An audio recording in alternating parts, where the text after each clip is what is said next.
Tim Hotman 911 meminta keterangan dari Polda Metro Jaya mengenai laporan yang mangkrak selama setahun. Subadrianuka, selaku kuasa hukum dari Faris, yang diduga korban malpraktek memohon agar pihak yang berwenang Kami segera dari tim Hotman memproses rumah 911 sakit hari ini yang diduga membuat mendatangi tangan di Faris Krimsus sampai Polda tidak Metro Jaya berfungsi. dalam rangka untuk follow up atau koordinasi dengan penyidik terkait laporan kami yang kami buat pada tanggal 31 Januari 2023 nomor LP garing B garing 543 garing Romawi 1 garing 2003 SPKT Polda Metro Jaya, yang mana Mas Faris adalah klien kami pada saat itu mendatangi Kopi Joni, mendatangi Pak Hotman, mengadukan yang dialami yang bersangkutan.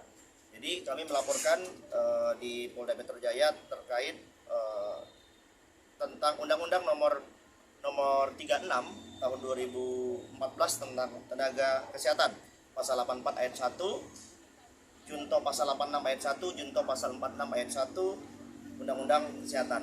Yang mana pasal 84 ayat 1 berbunyi, setiap tenaga kesehatan yang melakukan kelainan berat yang mengakibatkan penerima pelayanan kesehatan luka berat dipidana dengan pidana penjara paling lama 3 tahun. Dan atau pasal 360 ayat 1 KUHP, barang siapa karena kliennya menyebabkan orang lain luka berat dihukum dengan hukuman penjara selama-lamanya 5 tahun. Jadi perlu kami jelaskan sedikit, Faris ini pada bulan Agustus 2021 mendatangi sebuah rumah sakit swasta di dekat rumahnya, yaitu di Bekasi Barat, Bekasi Utara, saya ulangi, di Bekasi Utara, mendatangi rumah sakit tersebut dengan kendala apa? Demamnya tinggi.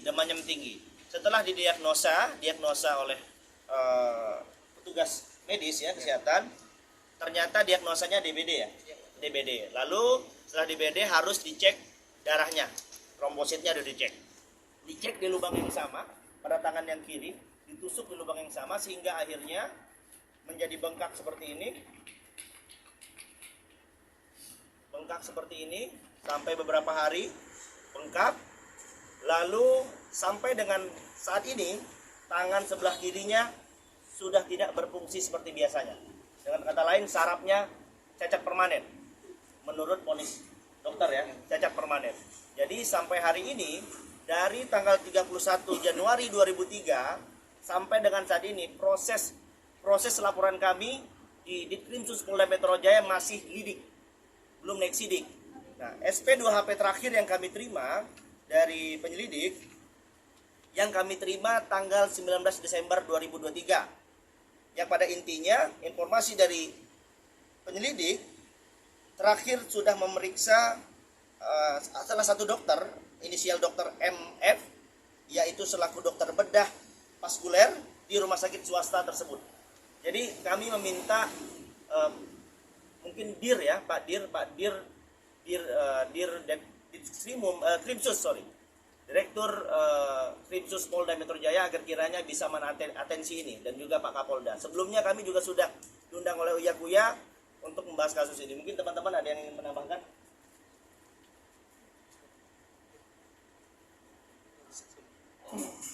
Ya, saya menambahkan apa yang disampaikan sama rekan saya tadi, bahwa merujuk pada laporan pertama itu lebih kurangnya lebih dari 1 tahun lamanya. Jadi kami meminta setelah koordinasi, kita ke dalam koordinasi, ada kepastian hukum yang diberikan, segera diproses perkaranya. Karena kalau melihat fisiknya ini tidak sama sekali tidak berfungsi.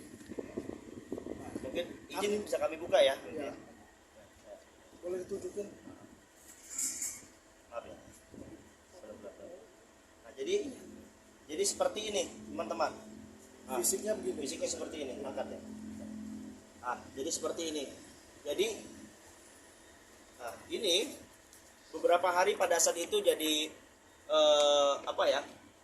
mohon maaf ya, seperti busuk lah, kita bilang seperti busuk, sehingga akhirnya seperti ini. Ada yang lebih parah lagi fotonya pada saat di black itu dan dibiarkan beberapa hari. Jadi bayangkan selama 2 minggu dia merasakan dengan kondisi terbelah, darahnya di mana-mana teman, tapi kami tidak tampilkan karena saya pun nggak kuat melihatnya.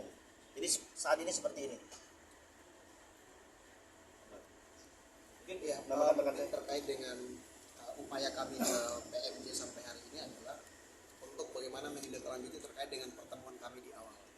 Bahwa pertemuan kami itu ke PMJ, ke Polda Metro Jaya ini memang sudah beberapa kali. Namun terkait dengan progres sampai hari ini, mohon maaf jika kita mengatakan itu kurang lebih sudah 1 tahun lebih.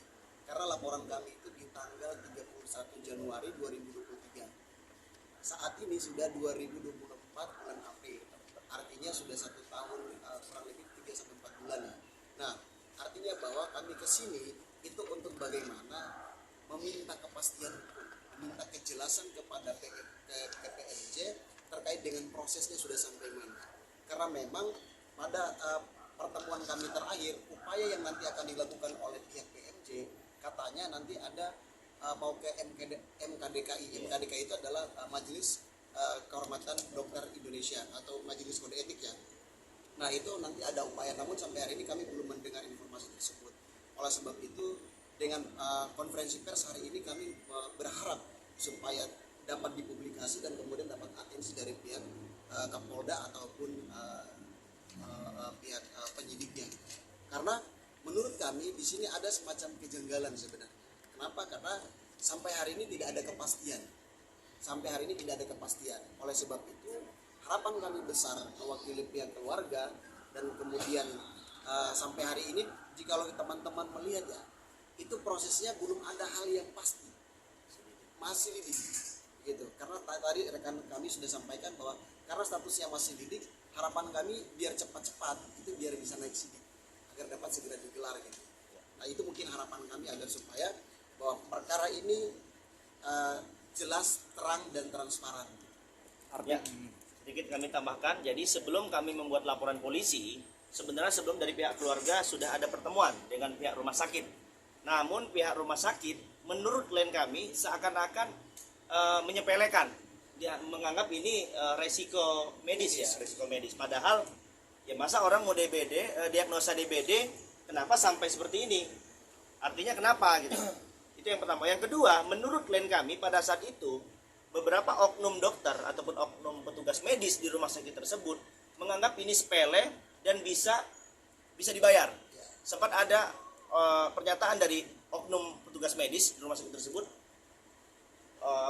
mengatakan kepada orang tua klien kami, si ibu, Bu, sebut aja nominalnya. Ini kan maksudnya apa gitu loh. Ini kan kelakuan binatang menurut saya gitu loh. Mohon maaf saya agak keras karena ini kan anak masih anak muda gitu loh. Bayangkan bagaimana ininya nasibnya ke depan.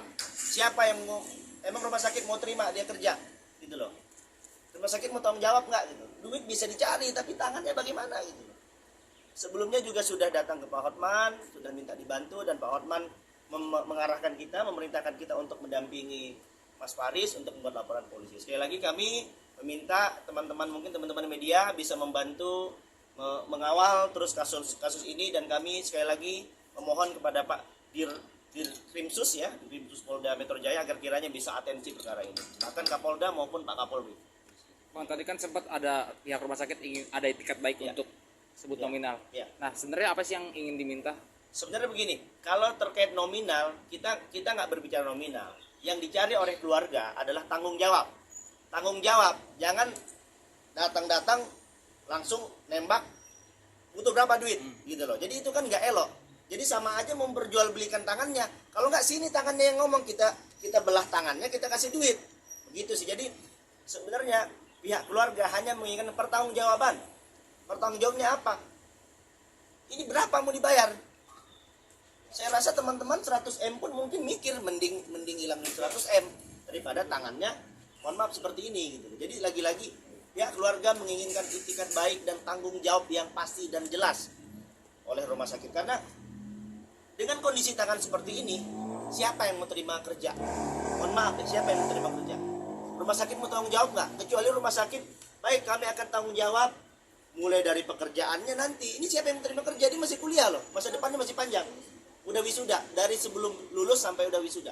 Pada saat itu masih kuliah. Bayangkan anak muda.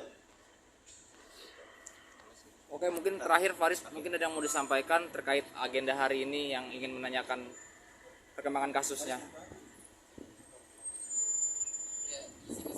hanya berharap agar kasus ini dapat diselesaikan dengan cepat dan tepat, dan saya juga meminta agar kepolisian untuk dapat menindaklanjuti kasus saya lebih dalam lagi agar kasus ini cepat terselesaikan. Itu aja sih mungkin yang dapat saya sampaikan. Pihak keluarga mungkin selaku abangnya Paris ada yang mau disampaikan. Ya, terima kasih buat rekan-rekan media yang telah mengawal kasus ini pula. Saya selaku keluarga abangnya Faris, yang mengawal kasus ini dari awal, saya hanya berpesan mudah-mudahan kasus ini bisa selesai dengan baik dengan dikawalnya oleh Bang Hotman 911 dengan timnya. Saya hanya ingin berbicara, tidak ada satu orang pun secara pribadi ataupun secara institusi yang bisa lepas dari kasus hukum. Saya masih yakin itu karena Indonesia ini adalah negara yang baik. Jadi saya bermohon sekali untuk Bapak Kapolri, Bapak Kapolda, sekali lagi Bapak Kapolri, Bapak Kapolda, Bapak Kapolri, dan Bapak Kapolda, tolong selesaikan, bisa mengawal kasus ini dengan baik. Karena apa? Banyak sekali sebenarnya kasus-kasus tentang kesehatan seperti ini, dan jangan sampai terjadi lagi kesekian kalinya. Mungkin itu saja yang bisa saya sampaikan. Sekali lagi terima kasih, kasus ini harus selesai. Sedikit tambahkan sedikit. Jadi sekali lagi, jangan hanya karena ini orang kecil melawan korporasi, melawan rumah sakit besar, jadi jangan seenaknya gitu loh. Jadi kami jangan sampai kita jadi menimbul fitnah. Ada apa gitu loh. Kenapa? Karena yang kita laporkan adalah rumah sakit swasta yang lumayan terbesar, ya, yang lumayan besar namanya. Kenapa tidak diproses? Kami anggap belum diproses karena udah 1 tahun masih dalam lidik.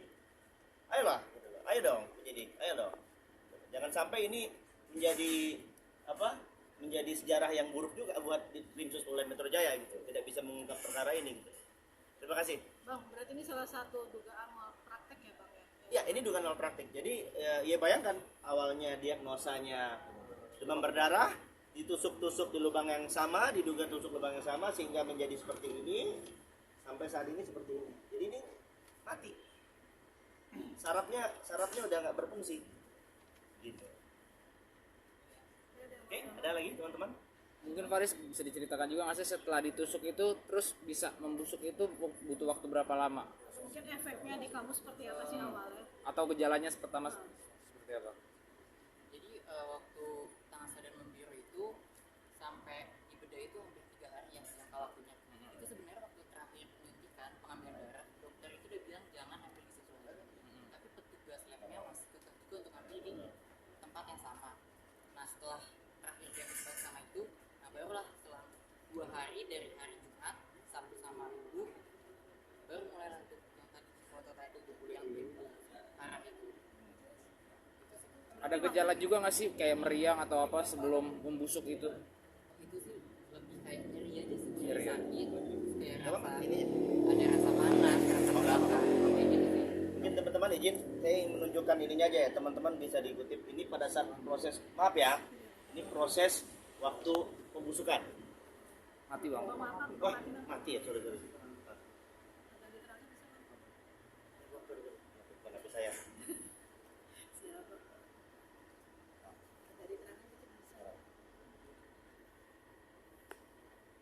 Oh, kirim kue aja, kirim kue.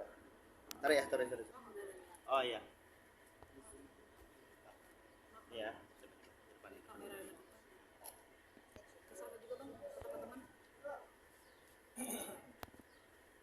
Jadi kondisinya seperti ini. Setelah di black ya, selama berapa? 2 minggu seperti ini dibiarkan. Diduga didiamkan ya, belum bisa ditindaklanjuti. Berarti memang respon dari rumah sakit sendiri masih bisa dibilang mengabaikan luka tersebut selama 2 minggu. Sebenarnya kita tidak bilang mengabaikan. Jadi intinya pada saat itu dokter sudah mengatakan memberikan pesan kepada petugas medis, ke perawat bahwa jangan ditusuk di tangan sebelah kiri karena ini sudah membiru ya, sudah membiru waktu itu. Nah, pas jam 3 kurang lebih subuh, petugas lab datang, dia mau ngambil darah trombosit. Nah, Mas Faris sudah bilang Mbak, tadi kata dokternya jangan ambil di tangan sebelah kiri soalnya membiru. Tetap dia paksa. Udah diingetin juga Udah ya. diingetin begitu sampai akhirnya seperti ini. Jadi petugasnya itu bilang di sini posisi yang gampang diambilnya. Padahal kalau itu kan bisa semuanya, mau di paha, mau di tangan kiri, tangan kanan, kaki segala macam kan bisa aja. Nah, ini ada apa? Artinya ini kan diduga, menurut kami ada kejanggalan pada saat pengambilan sampel darah trombosit. Seperti ini. Atau mungkin ada dari pihak labnya sendiri meminta maaf atau bagaimana sih bang? Udah, iya, Omongan sudah bisa menghubungi belum sih? menghubungi mungkin personalnya langsung ya. Setelah atau kejadian. setelah Iya. kejadian atau bagaimana? Jadi pada saat dirawat itu kekhawatiran detektif ya, itu tim manajemen itu datang ke ruangan rawat saya, dia meminta maaf dan menginfokan untuk mau dipindah karena fasilitas untuk operasi di sana tidak memadai. Pada akhirnya dipindah. Pada akhirnya saya dipindah ke Primaya Barat itulah untuk dibedah. Itu sih. Kalau untuk tanggung jawab mungkin ada omongan ke situ dari pihak lab. Jadi pada saat itu setelah dipindah, jadi RS ini ada banyak. Ada yang di Bekasi Utara, ada yang di Bekasi Barat. Karena di Bekasi Utara alatnya tidak memadai, dipindahkan ke rumah sakit yang ada di Bekasi Barat. Kebetulan mereka satu manajemen. Langsung dirujuk ke sana, Dirujuk. dibedahlah di sana. Bedahnya di sana dan pada akhirnya ya seperti Tapi ini. pada saat pembedahan itu juga sebenarnya ada keterlambatan ya bang. Waktu mau operasi penundaan karena 17 Agustus. Nah, Harusnya jam 10 pagi itu jadi jam maghrib jam 18 ya, jam 6 sore. seperti itu sih kurang lebih. Berarti di sini ada kelalaian juga dari pihak rumah sakit ya bang, karena kan memang sudah harusnya dijadwalkan sesuai. Iya, iya. Ya menurut kami ya kalau menurut klien kami ya harusnya ya ini kan urgent ya dengan kondisi tadi teman-teman bisa lihat kondisi tangannya seperti itu ya harusnya lebih cepat, harusnya dipercepat jangan malah diperlambat. Jadi menurut kami ini ya kurang profesional juga, ada dugaan malpraktik juga dugaannya. Oke, ada lagi teman-teman? Oh ya, maaf. Waktu yang tindakan katakan beramputasi itu di rumah sakit yang sama itu gimana sih? Kayaknya tapi Arya kan selamat gitu nggak jadi. Gimana? Waktu yang proses katanya pergi amputasi, Iya. terus Arya kan sekarang nggak jadi ya. Iya. Selamat itu gimana sih prosesnya? Iya waktu mau dioperasi itu kan sempat telat tuh ya. Seharusnya kalau operasinya mungkin nggak telat, mungkin fungsinya nggak akan seperti ini, masih bisa berfungsi. Nah, sempat ada bersetuju juga Cekcokan sih lah. sama pihak keluarga karena penundaan itu. Oke. Nah, akhirnya sekarang tangan saya jadi mengecil juga dan sampai saat ini tangan saya masih terasa tidak nyaman, sakit, nyeri. Itulah yang mengganggu saya jadinya untuk melakukan aktivitas. Tangan nggak bisa gerak, ininya nggak bisa, sarafnya nggak. Saraf jarinya berarti Iya. bisa dikatakan mati. Tidak berfungsi. Ini tidak dikena air panas juga Nggak berasa, mati rasa. air panas dari situ enggak. Ada ya, teman? Oke, ada lagi teman-teman. Cukup. Aman ya?